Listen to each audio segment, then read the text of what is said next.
So guys, yan, may nangyari pong sunog dito sa amin.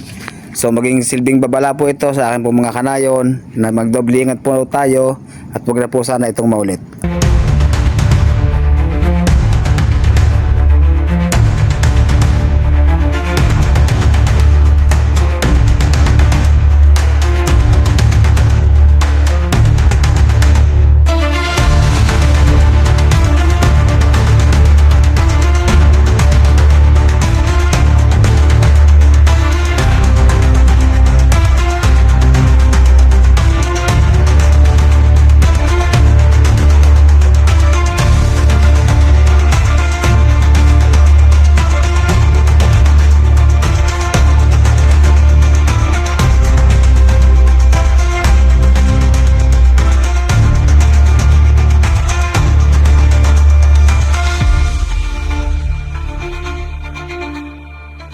Ayan, pinuntahan ni Mayor yung yung mga nasunugan.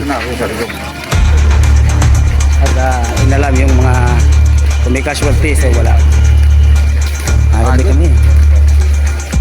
Inom ha?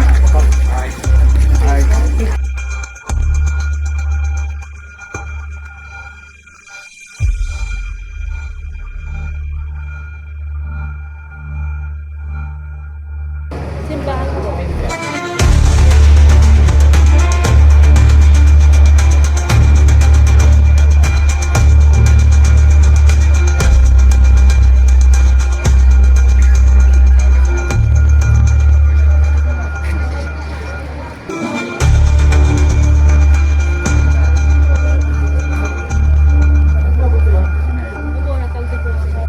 So ayan guys, ito yung mga ating evacuees dito sa mga nasunugan.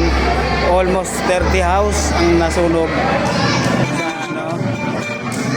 sa Purok 3 po ito. Ito po ang ating mga evacuees. Nandito po sila sa simbahan. Yung iba po nasa covered court.